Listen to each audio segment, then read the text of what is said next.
Hello, guys. Hey, that was a fun show. What's up, Joseph? What's up, boys? Jan, Bob. Hey, Jan, you're alive. Wow, Jan. that's great. I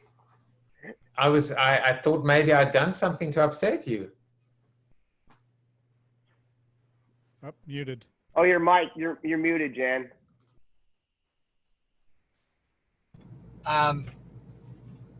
Joseph, I heard upset me. Was that directed toward me?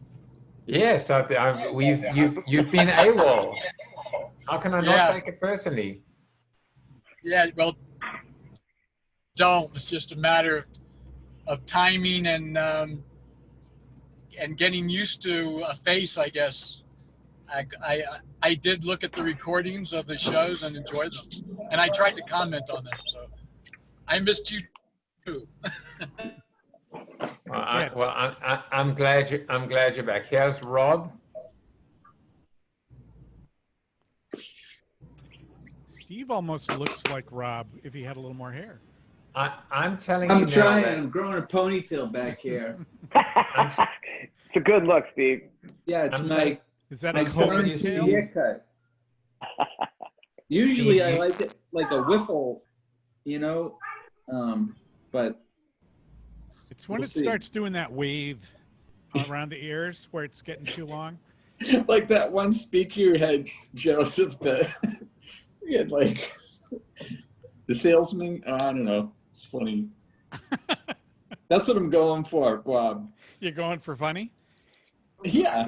Why the hell not? Hey, listen. Leave the humor to the ex CrossFit CEO, because clearly that's working out well for him. Yeah. Isn't he the guy who came up with CrossFit? Yeah, I think so. He was I mean, that would.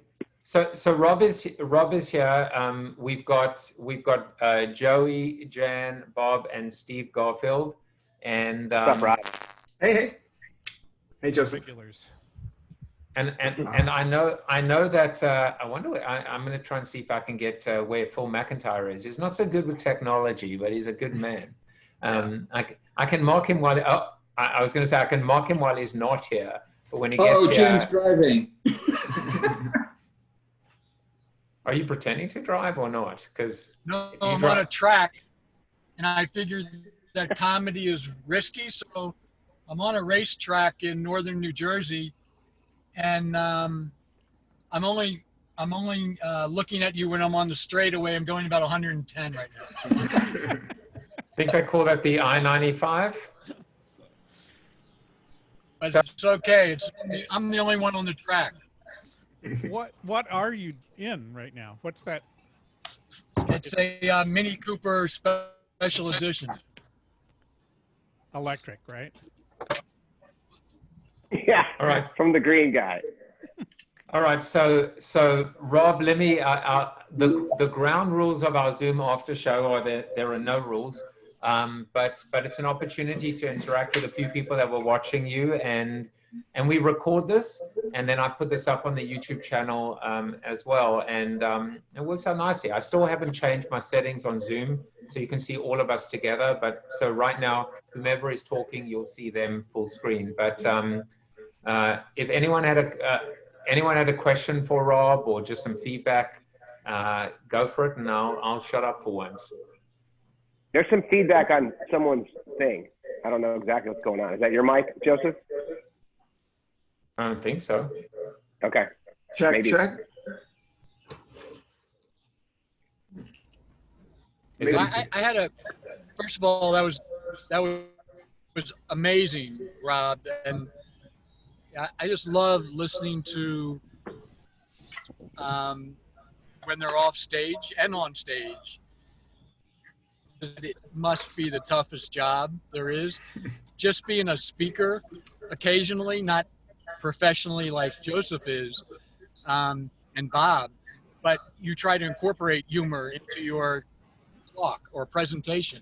To imagine helping people laugh for 45 minutes is beyond my understanding, and it seems like you tap into an empathy that is just yeah, it's just supernatural. So, kudos. My question thank you. is, what's the difference? What's happening that's different when I am as a listener and you as a performer are experiencing it in audio only, and then in, because it seems like two different experiences to me. Yeah. Yeah, it's physical comedy. Some of the funniest people, it's not even jokes. So you could look at comedy as joke math.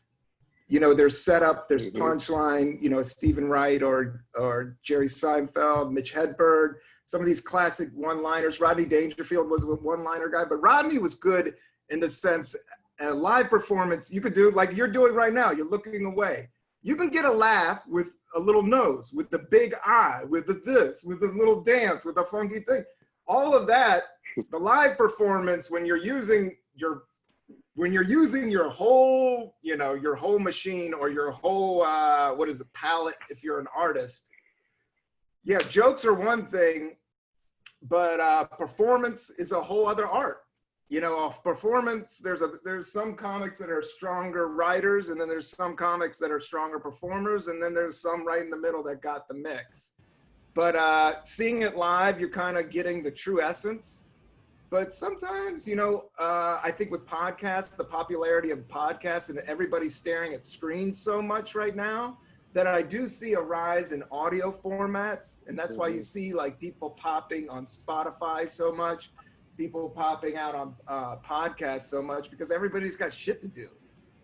So sitting there and watching something for 2 hours, or having, a couple comedy clips that are floating out in the universe, audio wise, I think it's probably the same as music. Seeing the Rolling Stones is, awesome, but also listening to Satisfaction is satisfying. Okay. Yep, that's about it. I would say between live and recording. I'm not sure who said it in the comments during the show, but somebody made a comment about, Steve, wasn't it you who talked about somebody running an online comedy show, and they turned the volumes down to 1/5? Why don't you tell it? Because clearly I'm not telling the joke very well. There's an online comedy club. I think it's called something like that. And so Baratunde did a show under their umbrella, and they instructed you before the show to either mute yourself or put your volume down to 1/5. And so during the show, Baratunde was the loudest, and then you could hear, the people laughing and saying things. And we were in our kitchen, we were having drinks in here, it was really comfortable. We kind of felt like we were in a place together. You could scroll through. Baratunde was the main speaker, but you could also, on my iPad, I could flip through and I could see all the people in their homes all around the world, really. And so for the pre-show, before Baratunde came on, it was kind of fun to scroll through, flip through, and everybody was waiting, and they're all in their own little homes. And I was like, wow, this is actually a pretty cool thing I'm looking at. It's kind of intimate. I think it's more intimate than being in in a room together. Yeah, I did one that was for this comedy club. They asked me to do it, and I was skeptical, but I liked the person that asked me to do it, so I owed her a favor, and I was like, okay, I'll do it. But then it ended up being like 300 people. There was like 300 squares in front of me.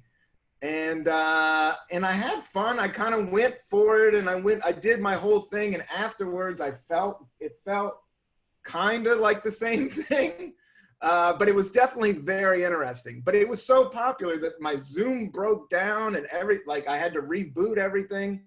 But yeah, it's a fascinating new world, and we're connecting in new ways. Like I said, the new thing that I heard, I know Live Nation is going through getting hit hard. So these agents and big money people in Hollywood are really trying to figure out where the money is in terms of performing, because people got to make money. And like I said, they're now doing at drive-in movie theaters. They're doing comedy shows where they have the comedian up on stage and you hang out in your car. But as we go forward, I don't know if that's going to, I don't know how it's all going to play out. But, new stuff is happening.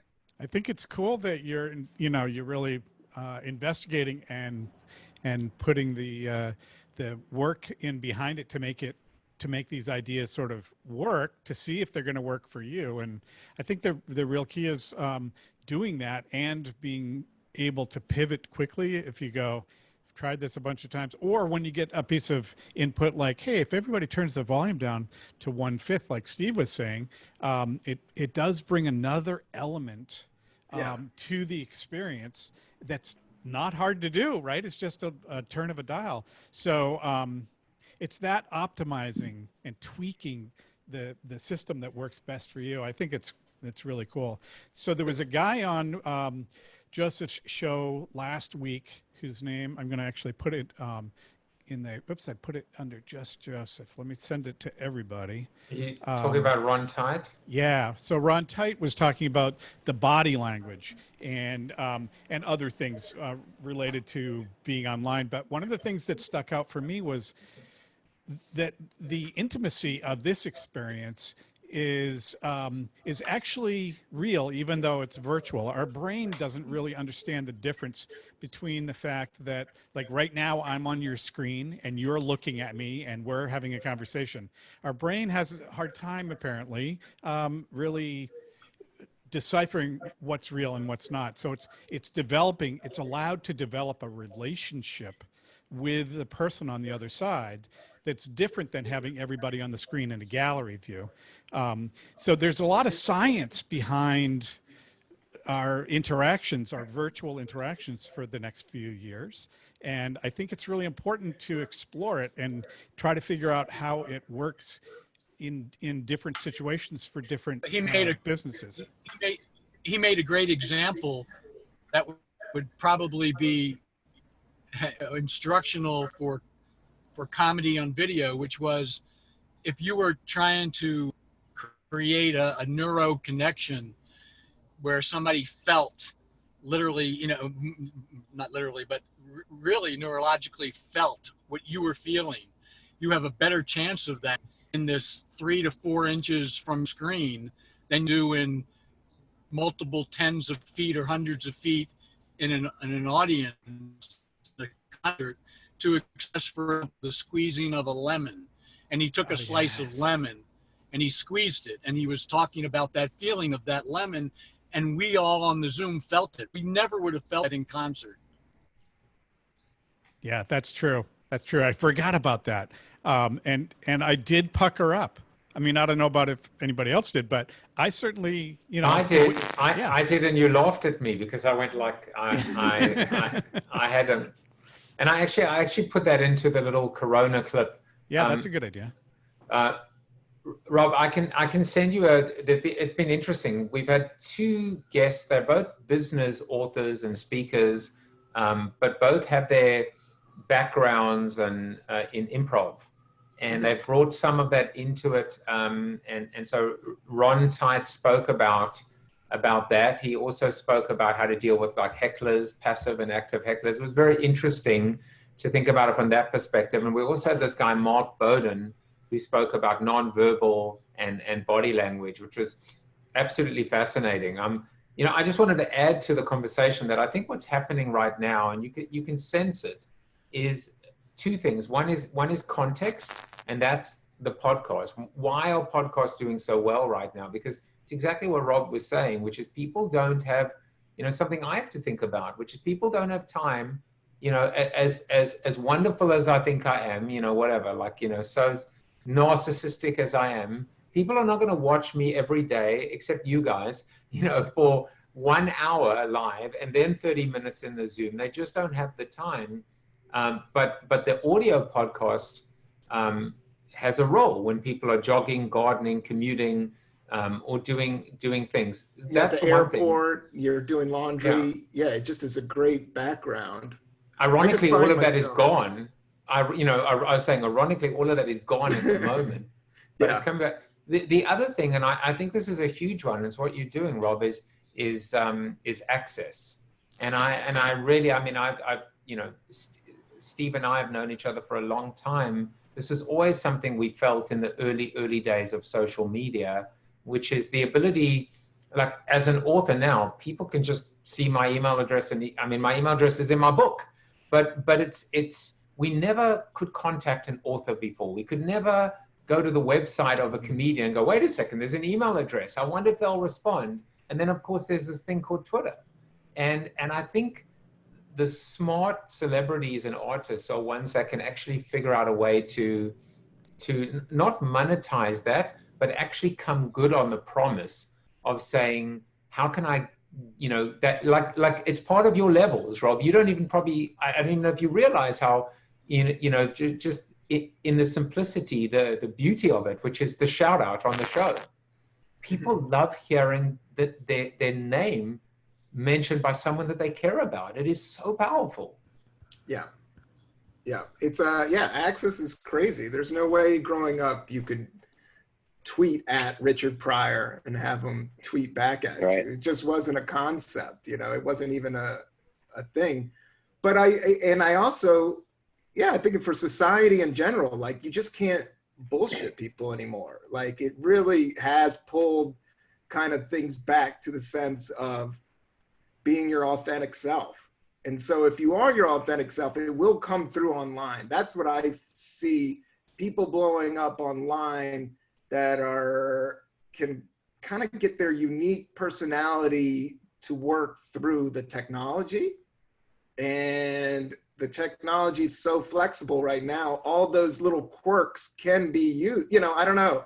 There's some people that tweet really creatively and do it a different way than another person does, or somebody uses YouTube in a different way. You know, it's just like all these things, all this technology is all dropped in our lap in the last 10 years. I think we're all figuring out how to really, really use it in terms of the business world and the entertainment world.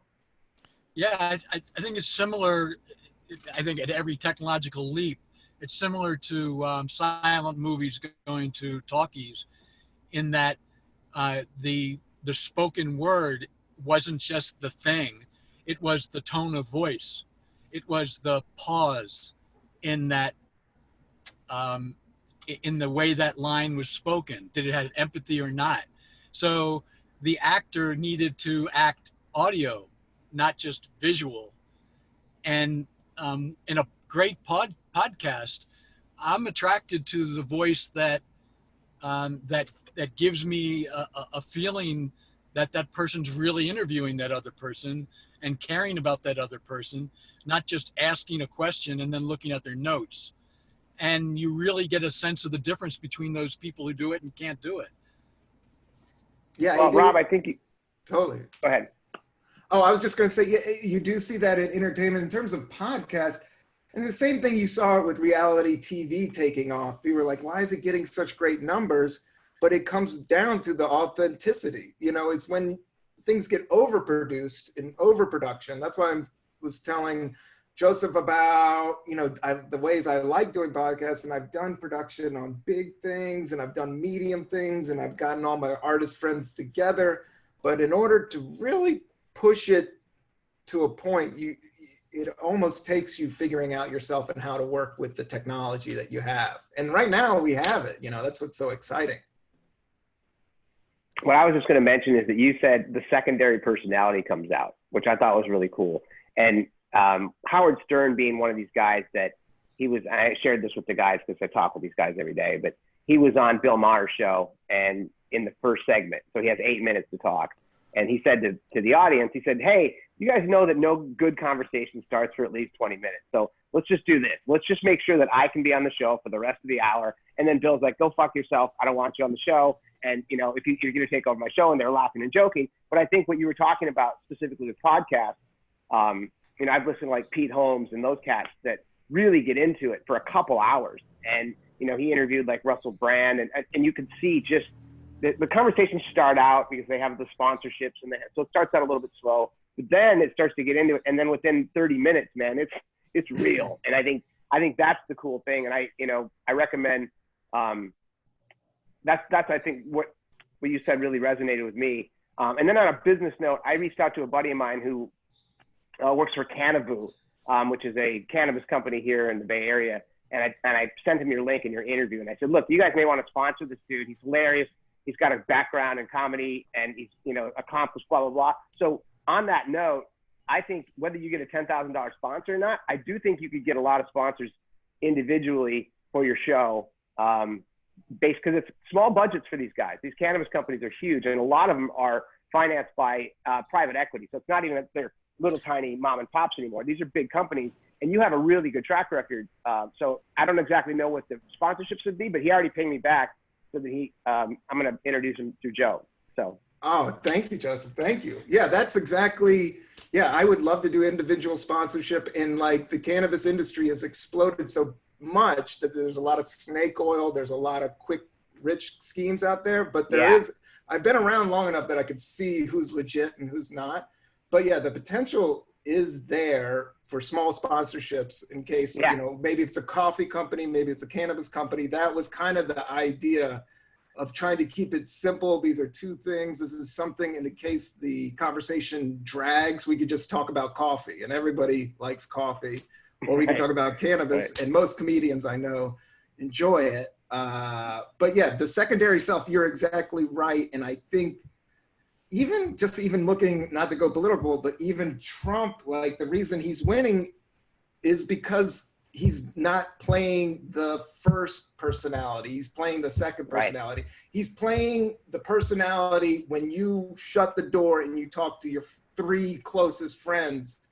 That's the tone of talk that Americans, that people, not Americans, like we're all used to. So everybody can see through the phony first personality right now. I think everybody's been around the block. Everybody knows, okay, he's got a good PR person. He has a good web guy. He makes it look clean. But it's, you know, it's things that are like Howard Stern, why he's lasted this long is that he was completely himself, even when it wasn't popular. Right. Yeah. Vulnerable and bizarre and hilarious. Yeah. I think that's the big piece there. Yeah. Vulnerability is, the very big piece. And that's the hardest to do. To be vulnerable is the hardest to do in business and show business, in business and in show business, I would say, because there's so much money on the table, you know? So everybody is like, yo, Joe Rogan got $100 million. Let's figure this out. But, you know, everybody's got the same idea, you know, but the people, you know, but the things that last are authentic. I think the authenticity, you know, it takes a little bit longer, but it's what people respond to. Well, when you try to create a viral, you know, marketing scheme, it doesn't work. It doesn't. You have to still listen with intent. I was wondering if, when you're in an act, have you ever been in an act where you just realize that the audience is not a good match for your material, and it's better to improv, it's better to listen and kind of go in another direction? What is that? Do you just bomb, or do you make that shift? Yeah, it's something that you're always, I would say, especially being creative, I'm always working towards, you kind of work with what you kind of got it. You have to, with improv as well, you have, and especially in today, you have to work with what you got. And sometimes you're in a situation in front of an audience. I used to do a lot of colleges, and colleges you would think is going to be this hip 70s progressive thing, but usually the people that go to the comedy show don't have that many friends. So sometimes they don't have that many friends. It's like 18-year-olds that haven't really had that much life, and you're up there and you're 25 or 30 and you're going on about relationships or life or money or death, and it doesn't connect. And I have been in that situation. But you have to make adjustments, and sometimes you have to be authentic in the moment. And so if things aren't hitting, just to keep on going into autopilot and just cranking out the material, it just looks weird and doesn't really work. So sometimes engaging with the audience and asking questions, but sometimes it matters the gigs. There's gigs that you know are going to be shitty, and you know they're going to be kind of tepid. I've done weird corporate stuff that I just knew was going to go over, but you just kind of prepare yourself. And sometimes you got to make the day. Sometimes you just got to plow through. But sometimes it's worth, it's every given scenario. And it's just every scenario is a little bit different. So sometimes it just matters, like if you got to make the gig to make the money, sometimes you got to plow through the material. But if you're in the moment and it's all going weird and it's something that you're like, hey, I don't want to sit up here and bomb. I want to really try to make this out. Yeah, talking to the crowd, getting some questions going, going a different direction is part of the gig. Hey, I just want to say a couple things. One is, screw you, Joey DeMont, because I've been giving you free shows now for 3 months. Not once have you offered me a sponsorship, your sales chops to help me monetize. So you know what? You're going to be banned. You can go and hang out. You can go hang out with Rob now. You can go and hang out on his Patreon because I'm going to buy you for this. The other thing is to say that I've got to just acknowledge the man at arms himself, Phil McIntyre. Hey guys. On. So Rob Cantrell, what's up? He brought us together. What's up? Listen, I've enjoyed. I dipped out for a brief second, but I heard the majority of the show, and appreciate you bringing the love to Corona TV. It's good to be here. I had a blast. Can I? I know I do cocktails and with like at 5 o'clock with a drink, but if I did the cannabis option, could we just call it like Corona Cannabis or something? I'm open. No, CBD is supposed to block Corona. That's the new thing. I mean, CBD TV has a ring to it, does it not? Yeah. Change the name, whatever.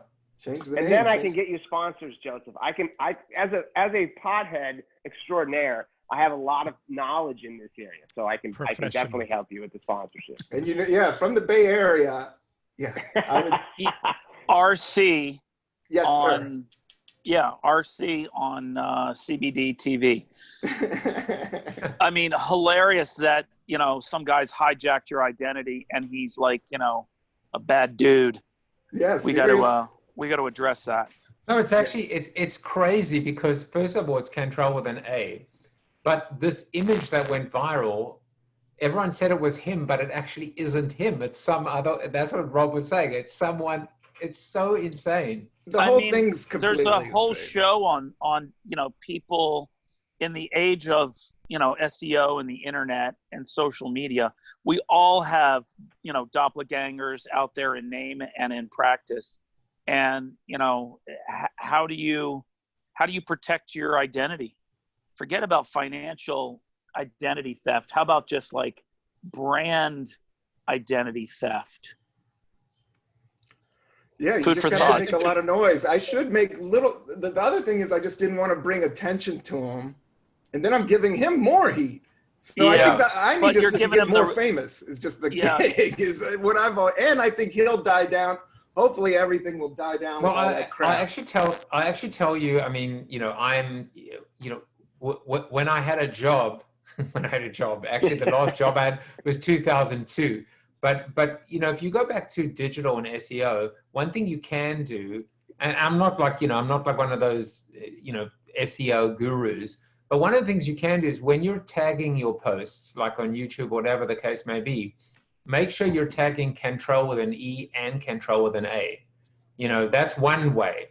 I'm not saying that hopefully that doesn't backfire, but it's the idea of like if you're going to produce more you're going to outproduce the other, and by the way, Cantrell with an A.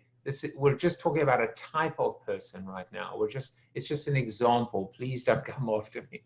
My name is Steve. My name is Steve Garfield, and I learned but if you outproduce him from a content standpoint, and that content is linked in and linked out, and it all rises. Yeah, it all rises. This guy's a hater, though, and that spreads online. Hate your whole goes life faster. And never get there. Yeah. I mean, you can't compete with that. Yeah, but it's only a year. Hopefully, something will happen that it'll calm down, and he won't be making headlines. as much. But isn't the tenet and the takeaway from stand-up and comedy is, you know, keep your head down and just keep plugging away, plugging away, plugging away. Yeah, You know? that's it. It's a numbers game. It's a math game. And I mean, there's so many guys that, you know, it's about getting that key break, right?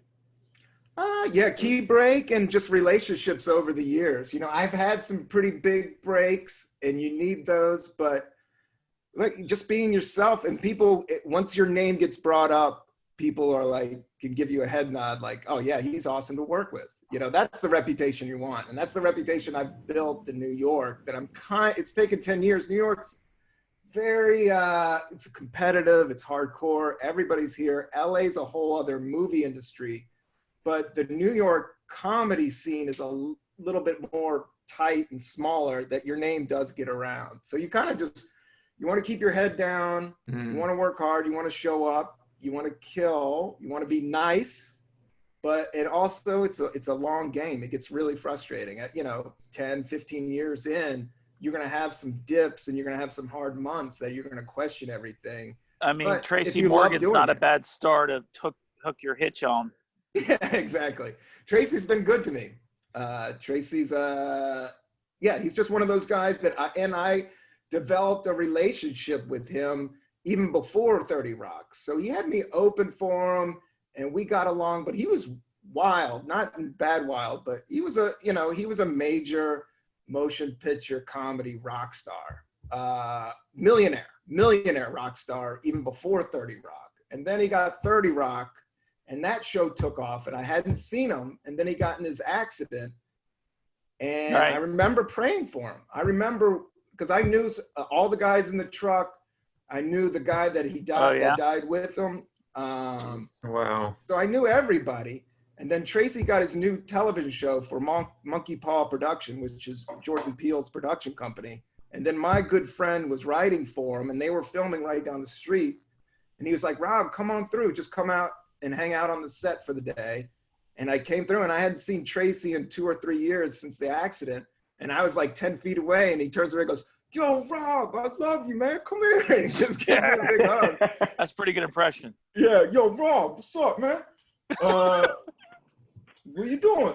Oh, yeah, the whole thing was I was hanging out on set. Not my best friend, but he was a friend I started out at 25, but he's also like 45. He started doing cruise ships. We got married at the same time.